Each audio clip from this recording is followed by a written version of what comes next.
I'm Harrison Graham. Coming up on today's episode of Chicago Bears Now, Albert Breer dropped an interesting nugget around the Bears' offensive coordinator search. Plus, Shane Waldron, the new offensive coordinator, is starting to interview some assistant coaches to fill some of those offensive vacancies. So we'll dive into all that here in just a moment. But I do want to tell you why now is the perfect time to subscribe to the channel, because we're putting out 2+ videos per day on the channel. We're going live at least twice per week, sometimes more.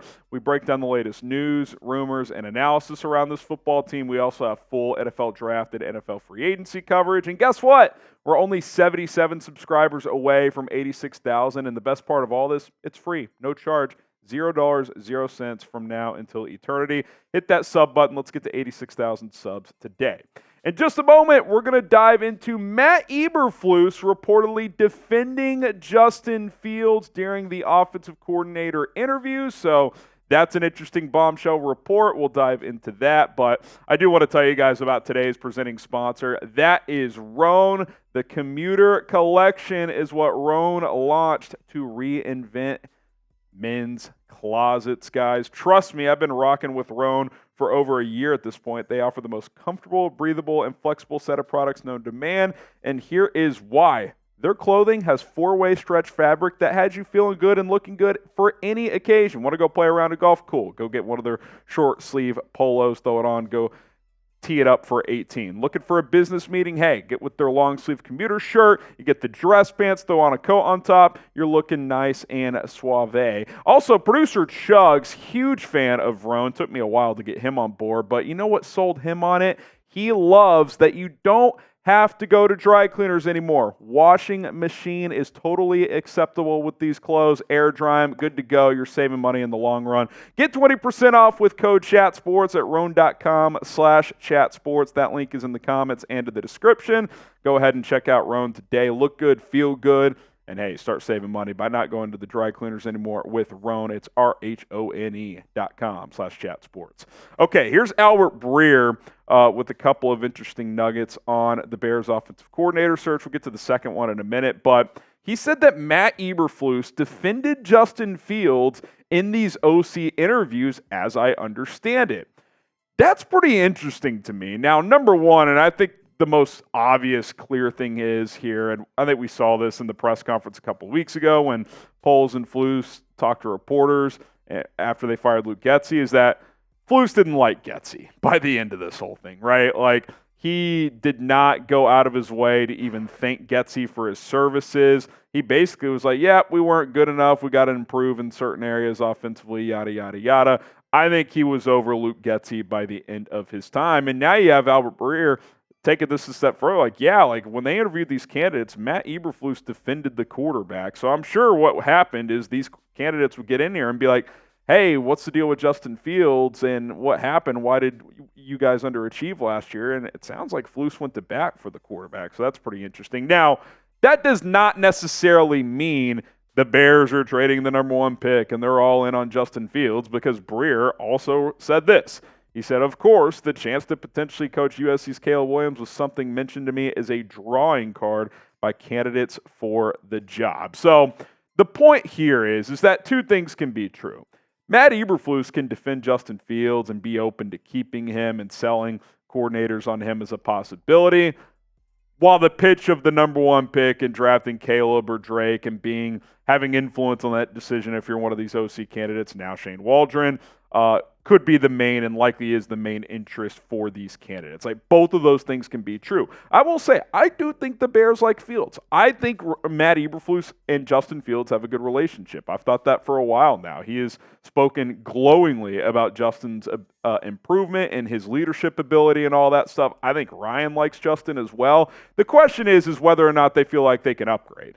And that's anything in life, right? Like, if you can upgrade in some certain area of your life and it makes sense to do so, then you're probably going to do that. And that's really what it comes down to here if you are the Chicago Bears. That's why they're going through the process. I think, they probably have an idea in their head of what they're going to do, but until they sit down with Caleb Williams, sit down with Drake May, Jaden Daniels, look these guys in the eyes, get on the whiteboard with them, and continue the evaluations both as a player and as a person, all options are on the table. So we'll see what happens, especially once the NFL Combine comes and goes. But I do think that nugget from Breer that Flus went to bat for Justin in these interviews is pretty damn interesting, if nothing else. So show some love. If you like Matt Eberflus defending Justin Fields, like this video. I'm a fan of that. I like my head coach going to bat for my quarterback. If I'm a fan of a team, I think that's something you want.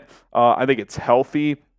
Again, that doesn't mean he's going to be here. Even if you don't want Justin Fields to be here, I think you can respect Matt Eberflus doing that if that is indeed the case. So hit that like button, show some love. I'm a big fan of Flus doing that. And look, just to kind of put a wrap on this part of the discussion for today, obviously we're going to continue to talk about Fields, Williams, and other quarterbacks. I think Flus recognized that Luke Getsy just didn't lean into Fields' talents nearly enough. Greg Roman's a good example of someone who did that early on in Lamar Jackson's career. Now, they decided to move on from him because Lamar wasn't progressing enough as a passer, but I don't think Getsy leaned into Fields' running ability, getting him on the run to throw the football nearly often enough. He tried to make him a on-time pocket quarterback, and that's just not who he is. So, if you are going to keep Justin Fields, you're going to have to find, Shane Waldron's going to have to lean into that a little bit more while also helping him improve as a passer, all those things. So we'll see how it all shakes out. By the way, how about the Raiders interviewing Getsy for OC? I don't know if you guys saw that report, but that's interesting. I don't think they'll go in that direction. Maybe they're just trying to get some intel on Justin Fields. There's been some rumors that the Raiders could be interested in a trade there. So certainly fascinating to say the least. All right, coming up now, some Bears coaching news and rumors as obviously the OC is just the start other than O-line and tight ends coach who are retained. The rest of the offensive staff still has to get filled out. Jeremy Fowler with the note yesterday that Seahawks pass game coordinator and wide receivers coach, by the way, Sanjay Lal interviewed today with the Bears for an offensive staff position. Lal was with Shane Waldron in Seattle and is known for wide receiver expertise. And he's a very experienced wide receivers coach in this league. You look at his experience in the National Football League from 2007 to now, and outside of a couple of those seasons, he was a wide receivers coach. The last 2 years in Seattle, he was also the pass game coordinator. He's been in a lot of stops. I actually remember his stop in Dallas, and we're based in Dallas here at Chat Sports. So I was actually at a couple of Cowboys practices where I saw him interacting with Amari Cooper and a couple of those players. So I do know that he is highly respected in this business as a wide receivers coach. And let's be honest, the wide receiver group, other than DJ Moore, really underachieved the last 2 years. I know Moore's only been here this year, but like Darnell Mooney regressed under this regime, led by Luke Getsy, Tyke Tolbert, the wide receivers coach. And I also thought this was interesting. This quote emerged on social media from a prior time that DK Metcalf, who obviously got coached by Sanjay Lal the last couple of years, had this to say about his wide receivers coach. He pushed me to be a great receiver, broke down routes that I've never heard before. Also, Chris Hogan, former NFL receiver, a big quote from him is circulating about the detail that Sanjay Lal quotes with. So, again, I mean, you hear it from players, coaches. He is experienced. He's respected. I'm not going to sit here and say I know a ton about Sanjay Lal, but I briefly was around him a couple of times in his stop in Dallas and reading other people online, players and coaches. It does sound like, and you look at just his resume of how long he's been in the NFL, he does have that experience, which I certainly like as well. Jonathan Jones also had this report in addition to Sanjay Lal, who he mentions here, that Waldron is setting up interviews with Chad Morton and Kerry Joseph. Morton, the running backs coach and run game coordinator for Seattle. Kerry Joseph, the assistant quarterback coach. So we'll see what type of positions they could be up for. But certainly not surprising that Waldron's going to reach out to some of those other Seahawks assistants for at least some interviews to see if they are the right guys to add to the staff. For me, you got to get the QB and wide receiver coach right. I think Waldron's a good hire for OC, but quarterbacks coach is going to be important. I think Greg Olson's going to be a top candidate there, a guy that Waldron has worked with in Seattle this past season. Cliff Kingsbury is getting a lot of OC interviews. I don't think he's going to be available. I think he'll get an offensive coordinator position.